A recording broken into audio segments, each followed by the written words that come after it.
Welcome back. हमने class 11 secretarial practice that is SP का chapter 6 start किया है, डायरेक्टर्स एंड की managerial personnel of a company.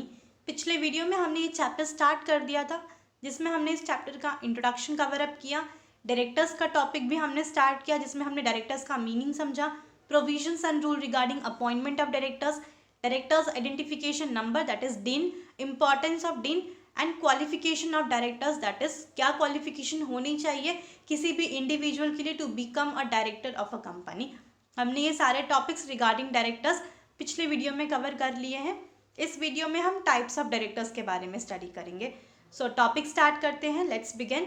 Types of directors. Some of the types of directors are as follows. तो types of directors में कुछ types given है जो कि हम स्टडी करेंगे। Let's see.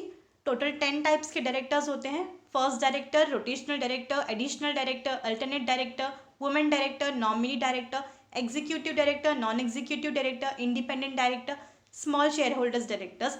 ऐसे टोटल 10 टाइप्स के डायरेक्टर्स हैं जिनके बारे में हम स्टडी करेंगे डिटेल में एक एक करके। Let's see. First director. तो कौन है first director? They are appointed by the promoters of the company at the time of incorporation of a company.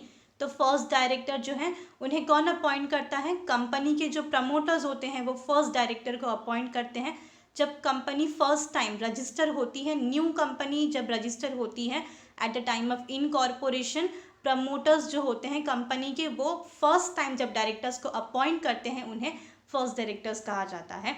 They remain in office till the first annual general meeting of a company is held. और first director company के office में company के साथ कब तक काम करेंगे? till first annual general meeting of a company is conducted. All right. Next is rotational director. Rotational director कौन है? These indicate those directors who are liable for retirement by turn or rotation. तो rotational director वो director है जो कि retirement जिनका हो सकता है, that is they are liable for retirement, जिनका रिटायरमेंट होगा बाय टर्न और by rotation basis. They are eligible for reappointment. और रोटेशनल डायरेक्टर्स जो हैं वो एक बार रिटायर हो गए उसके बाद भी हम उन्हें रीअपॉइंट कर सकते हैं। Alright. Additional information, retirement by rotation. तो यहाँ पे एडिशनल इन्फॉर्मेशन गिवन है आपको एक बॉक्स में रिगार्डिंग रिटायरमेंट बाय रोटेशन। देख लेते हैं। Directors of public company and private company which is subsidiary of public company have to retire by rotation in every annual general meeting. तो public company हो चाहे प्राइवेट कंपनी जो कि public company की subsidiary हो, मतलब किसी पब्लिक कंपनी, कोई पब्लिक कंपनी ने किसी दूसरे प्राइवेट कंपनी को अपना सब्सिडरी बनाया है तो वो भी पब्लिक कंपनी के अंडर ही आ जाएगी। तो ऐसी कोई पब्लिक कंपनी या फिर प्राइवेट कंपनी जो कि पब्लिक कंपनी की सब्सिडरी है, अगर उस कंपनी का कोई डायरेक्टर है जो कि रिटायर होगा बाय रोटेशन बेसिस पे, तो उस टाइम पे हर एक एनुअल जनरल मीटिंग में ऐसे डायरेक्टर को रिटायर होना पड़ता है। It is decided on the basis of time spend by directors on the board. और ये कैसे डिसाइड होगा कि कौन पर्टिकुलर डायरेक्टर रिटायर होगा? तो कितना टाइम उन्होंने स्पेंड किया है इन बोर्ड ऑफ डायरेक्टर्स में, उसके बेसिस के ऊपर इनका रिटायरमेंट डिसाइड होता है। Under section 152 subsection 6, 2/3 of the director is subjected to retirement by rotation. तो अंडर सेक्शन 152 सबसेक्शन 6 के regarding 2/3 of the board is subjected to retirement by rotation, मतलब जितने भी डायरेक्टर्स हैं कंपनी में उनमें से 2/3 ऑफ डायरेक्टर्स जो होंगे वो रिटायर हो सकते हैं, वो लाइबल है रिटायर होने के लिए। Alright. 1/3 of the above will retire at every annual general meeting.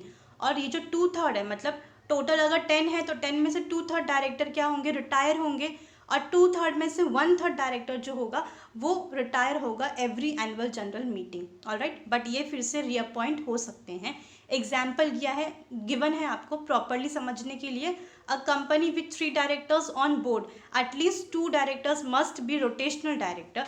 तो अगर किसी कंपनी में 3 डायरेक्टर्स हैं, that is board of directors हैं, उनमें 3 डायरेक्टर्स हैं जिनमें से 2 डायरेक्टर्स जो हैं वो रोटेशनल बेसिस पे है, दैट इज 2/3 है। तो 2 डायरेक्टर्स उनमें से क्या होंगे? रोटेशनल डायरेक्टर होंगे, मतलब रोटेशनल बेसिस पे जो रिटायर हो सकते हैं।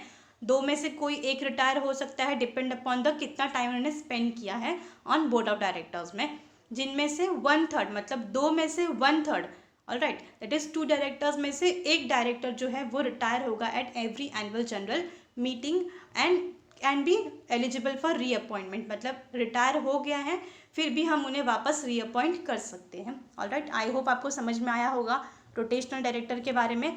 Next is exemption. तो एग्जाम्पशन क्या है, मतलब हम कौन से पर्टिकुलर डायरेक्टर को रीअपॉइंट या तो फिर रिटायर नहीं करते हैं। Nominee of certain financial institution not liable for retirement bye rotate. तो ऐसे कोई डायरेक्टर जो कि किसी फिनेंशियल इंस्टीट्यूशन के नॉमिनी के तौर पे अपॉइंट किए गए हैं कंपनी में, उन्हें हम रिटायर नहीं कर सकते, वो रिलायबल नहीं है रिटायरमेंट के bye rotation basis. Independent director, अगर कोई डायरेक्टर इंडिपेंडेंट डायरेक्टर है तो वो भी यहाँ पे नहीं रिटायर हो सकते, एग्जम्प्टेड हैं।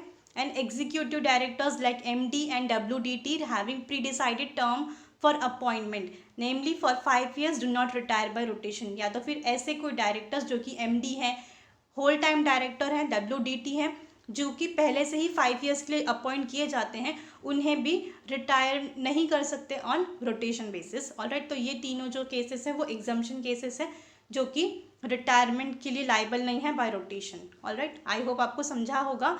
Next is additional director. तो एडिशनल डायरेक्टर कौन है? Powers and rights of additional directors are on par with other directors.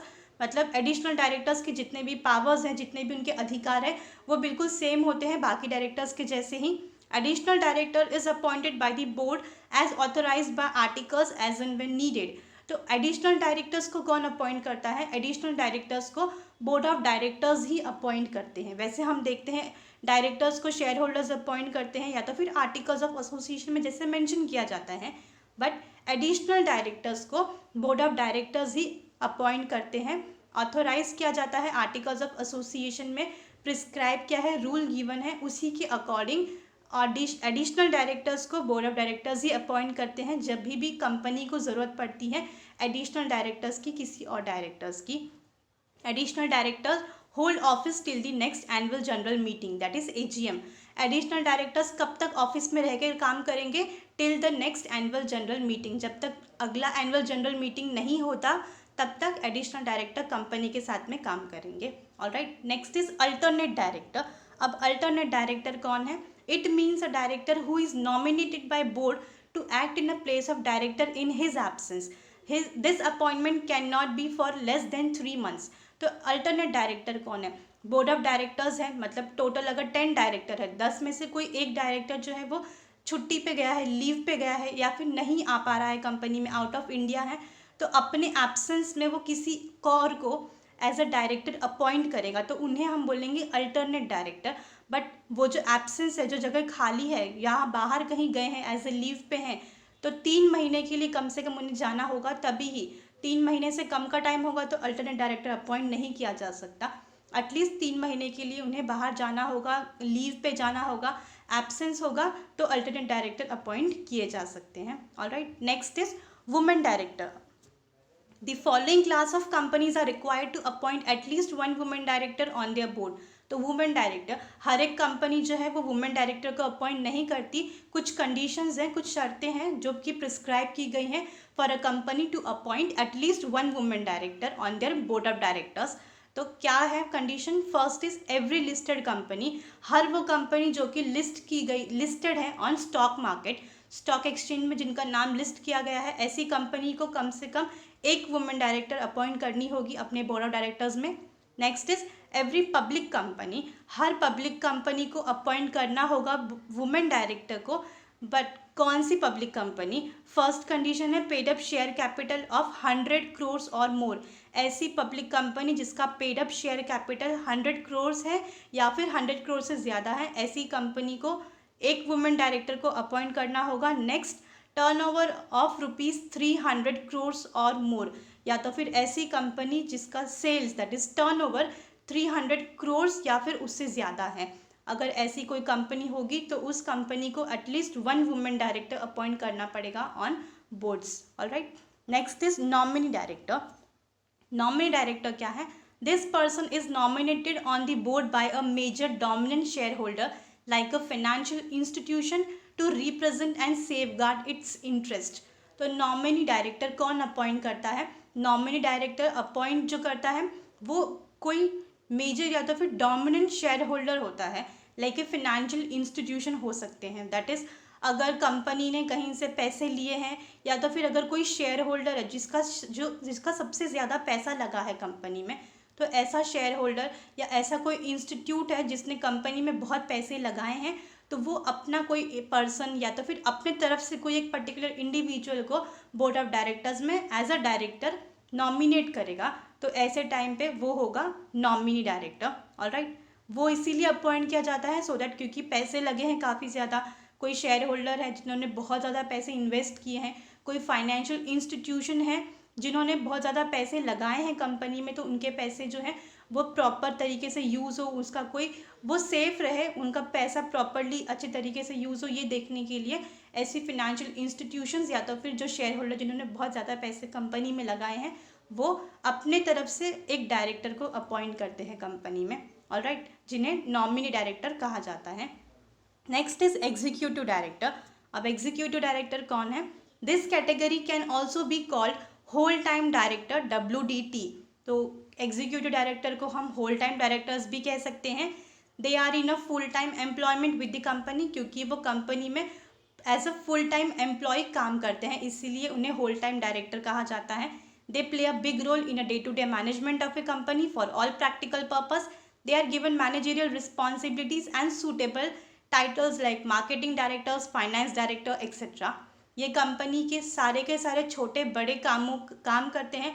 Company में जितने भी बड़े बड़े डे टू डे मैनेजमेंट जितने भी काम होते हैं वो सारे के सारे काम एग्जीक्यूटिव डायरेक्टर्स करते हैं। बहुत सारे काम होते हैं जो कि बहुत इंपॉर्टेंट होते हैं, मैनेजेरियल रिस्पॉन्सिबिलिटीज़ होती हैं इनके ऊपर, बहुत सारे रूल्स रेगुलेशंस पॉलिसीज़ फ्रेम करने का काम करते हैं एंड एक्टिवली पूरी तरीके से काम करते हैं कंपनी को चलाने के लिए, इसीलिए ये एग्जीक्यूटिव डायरेक्टर्स होते हैं। एंड मोस्टली ये फुल टाइम एम्प्लॉय होते हैं कंपनी में, इसीलिए इन्हें कंपनी का एम्प्लॉय भी कहा जाता है। इन्हें एक सूटेबल टाइटल गिवन है, जैसे कि हम मार्केटिंग डायरेक्टर कह सकते हैं, फिनेंस डायरेक्टर कह सकते हैं। Alright, next is non executive director. अब एग्जीक्यूटिव डायरेक्टर अगर फुल टाइम है, कंपनी में पूरे टाइम तक मिलके काम करते हैं, जिन्हें होल टाइम डायरेक्टर कंपनी का एम्प्लॉय कहा जाता है। तो नॉन एग्जीक्यूटिव ऑफ डायरेक्टर्स इसके अपोजिट होंगे। Alright, this category is not involve in day to day management of a company and therefore holds no executive managerial position. तो ये type के director that is non executive directors company के जो रोज़ के काम होते हैं मैनेजमेंट के कामों में इन्वॉल्व नहीं होते हैं, वो रोज़ के काम कंपनी को नहीं देखते, इसके लिए उन्हें नॉन एग्जीक्यूटिव मैनेजेरियल पोजीशन नहीं मिलता। In fact non executive director is labelled as outside director, और जो नॉन एग्जीक्यूटिव डायरेक्टर है उसे आउटसाइड डायरेक्टर भी कहा जाता है, क्योंकि वो कंपनी से रिलेटेड या जुड़े हुए रोज़ के काम बिल्कुल नहीं देखते। The idea behind this appointment is to get independent idea, perspectives, second opinion and alternate voice to the board. Mostly क्या आइडिया है, रीज़न क्या है for appointment of non executive director? ऐसा कोई डायरेक्टर को हम क्यों अपॉइंट करते हैं जो कंपनी से जुड़ा हुआ नहीं है, कंपनी के रोज़ के काम नहीं देखता? तो इसके पीछे कुछ रीज़न होगा कि board of directors non executive director को अपॉइंट करते हैं। तो क्या आइडिया है, क्या रीज़न है टू अपॉइंट? तो फिर कंपनी को अगर कोई बड़ा डिसीजन लेना है तो किसी और पर्टिकुलर पर्सपेक्टिव या फिर किसी और इंडिविजुअल का उन्हें पॉइंट ऑफ व्यू एक लेना पड़ेगा, आइडिया लेना पड़ेगा, इसीलिए नॉन एग्जीक्यूटिव डायरेक्टर जो है वो अपॉइंट किए जाते हैं टू गेट इंडिपेंडेंट आइडिया। उनका पर्सपेक्टिव क्या है, क्योंकि उनका कुछ व्यू पॉइंट होगा जो कि कंपनी के लिए बहुत ज़्यादा मैटर करता होगा कोई डिसीजन लेने के लिए, उनका कोई सेकंड ओपिनियन होगा, वो अपनी तरफ से कोई सोल्यूशन दे सकते हैं, इसीलिए नॉन एग्जीक्यूटिव डायरेक्टर्स जो हैं वो अपॉइंट किए जाते हैं। वो फ्री और बायास फ्री दे सकते हैं अपना ओपिनियन, किसी की तरफ से नहीं देंगे, उनका अपना जो व्यू होगा, अपना आइडिया होगा वो प्रेजेंट करेंगे वो, इसीलिए नॉन एग्जीक्यूटिव डायरेक्टर्स को अपॉइंट किया जाता है। Next is independent director. अब इंडिपेंडेंट डायरेक्टर कौन है?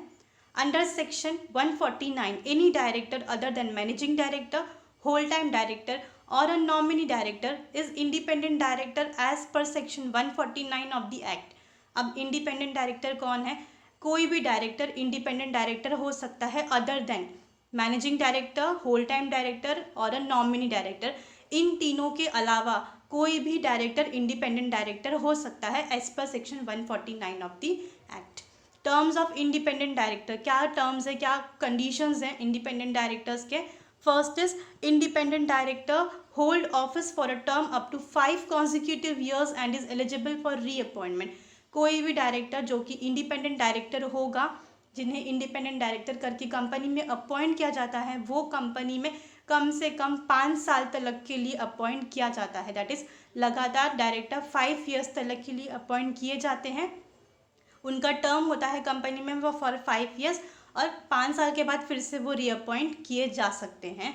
Independent director can not hold office for more than 2 consecutive terms, लेकिन 2 consecutive टर्म से ज़्यादा वो अपॉइंट नहीं किए जा सकते किसी भी कंपनी में। दैट इज, इसका मतलब क्या है, 5 years के लिए एक बार अपॉइंट किया इंडिपेंडेंट डायरेक्टर को, वापस से हम रीअपॉइंट कर देंगे 5 years के लिए। मतलब क्या हो गए, 2 consecutive टर्म्स हो गए, एक बार 5 years के लिए, नेक्स्ट टाइम फिर से 5 years के लिए, टोटल 10 years हो गए। अगर बोले फिर से उन्हें अपॉइंट करना है तो ऐसा नहीं हो सकता। सिर्फ 2 ही टर्म्स, 2 ही 5 years के टर्म्स के लिए इंडिपेंडेंट डायरेक्टर्स को अपॉइंट किया जा सकता है, उससे ज़्यादा नहीं। ऑलराइट, एक बार हो गए 5 years के लिए अपॉइंट, फिर से रीअपॉइंटमेंट हो सकता है सेकेंड टाइम के लिए, बट थर्ड टाइम के लिए रीअपॉइंटमेंट नहीं हो सकता। Alright, qualification of independent directors. तो इंडिपेंडेंट डायरेक्टर होने के लिए क्या क्वालिफिकेशन होनी चाहिए? The person is expected to possess appropriate skill, experience and knowledge in the field of law, management, sales, market administration, corporate governance and technical process operations concerning the company's business। तो अगर किसी भी director को as a independent director company appoint करती है तो काफ़ी ज़्यादा स्किल, एक्सपीरियंस और नॉलेज होना चाहिए उन्हें हर एक फील्ड में रिगार्डिंग लॉ, कंपनी के लॉ के बारे में, किस तरीके से कंपनी काम करती है, कंपनी के सेल्स के बारे में इंफॉर्मेशन होनी चाहिए, मार्केट किस तरीके से काम कर रहा है, एडमिनिस्ट्रेशन, जो कंपनी के सारे एडमिनिस्ट्रेटिव डिपार्टमेंट है वो कैसे काम कर रहे हैं, कंपनी का कॉरपोरेट गवर्नेंस, कंपनी का लॉ कैसे होता है, चलता है, कंपनी का क्या लॉ है, क्या रूल्स है, technical process, operating concern regarding companies business, हर एक चीज़ के बारे में इंडिपेंडेंट डायरेक्टर को नॉलेज होनी चाहिए। Next is number of independent directors. कितने नंबर ऑफ इंडिपेंडेंट डायरेक्टर्स किसी भी कंपनी में या फिर कोई कंपनी अपॉइंट करती है। The below given table reflects the number of independent director as per section 4 of 149 of the act. तो यहाँ पे एक टेबल है जिसे हम देखेंगे कौन सी कंपनी कितने number of independent directors appoint कर सकती है। फर्स्ट है इसके अंदर लिस्टेड कंपनी। तो लिस्टेड कंपनी में 1/3 of its total number of directors, जितने भी डायरेक्टर्स हैं उनमें से 1/3 ऑफ डायरेक्टर्स जो हैं वो इंडिपेंडेंट डायरेक्टर होने चाहिए। ऑलराइट, लिस्टेड कंपनी वो कंपनी है जिसका नाम स्टॉक एक्सचेंज में लिस्ट किया जाता है। ऐसी कंपनी में अगर 10 डायरेक्टर्स हैं तो 10 में से 1/3 डायरेक्टर जो है वो इंडिपेंडेंट डायरेक्टर होने चाहिए। Next is public company with paid up share capital of ₹10 crore और मोर। अगर कोई पब्लिक कंपनी है जिसका paid up share capital 10 crores है या उससे ज़्यादा है तो एटलीस्ट 2 इंडिपेंडेंट डायरेक्टर्स अपॉइंट होना चाहिए ऐसी कंपनी में। या तो फिर public company with turnover of 100 crores और मोर। पब्लिक कंपनी जिसका टर्नओवर मतलब जिसका सेल्स 100 करोड़ या उससे ज़्यादा है तो ऐसी कंपनी का भी कम से कम 2 इंडिपेंडेंट डायरेक्टर होने चाहिए। Public company with aggregate outstanding loan debentures deposit exceeding ₹50 crores। Public company अगर कोई है जिसका एग्रीगेट आउटस्टैंडिंग लोन्स मतलब टोटल जिसका लोन बचा हुआ है, ऐसी कंपनी जिन्होंने लोन लिया है और अभी तक रीपे नहीं किया है, आउटस्टैंडिंग मतलब पे करना भी बाकी है, ऐसी कंपनी जिनका लोन अभी तक पे नहीं किया है उन्होंने, चाहे वो लोन हो, चाहे डिबेंचर्स हो, चाहे डिपॉजिट्स हो, लेकिन लोन 50 करोड़ से ज़्यादा अगर होगा तो ऐसी कंपनी को इंडिपेंडेंट डायरेक्टर अपॉइंट करना होगा। एटलीस्ट 2 इंडिपेंडेंट डायरेक्टर्स इन्हें अपॉइंट करने होंगे। ऑलराइट, आई होप आपको समझ में आया हो। Next is schedule 4 of Companies Act 2013 has stated elaborately manner of appointment, reappointment, tenure etc. of the independent directors। तो कंपनीज एक्ट 2013 में शेड्यूल 4 में प्रॉपरली अच्छे से ब्रीफली एक्सप्लेन किया है किस तरीके से कंपनी इंडिपेंडेंट डायरेक्टर को अपॉइंट कर सकती है, उन्हें रीअपॉइंट कर सकती है, कितने समय के लिए, कितने टाइम के लिए, ड्यूरेशन दैट इज टेन्योर के लिए अपॉइंट कर सकती है independent director. Alright, next is small share holders director. अब स्मॉल शेयर होल्डर डायरेक्टर कौन है? Under section 151 the act has provided to elect 1 director by small share holders of listed company. This is not a mandatory appointment. So small share holders director कौन है? Small share holders director वो directors होते हैं, वो particular directors होते हैं जो कि स्मॉल शेयर होल्डर द्वारा इलेक्ट किए गए होते हैं।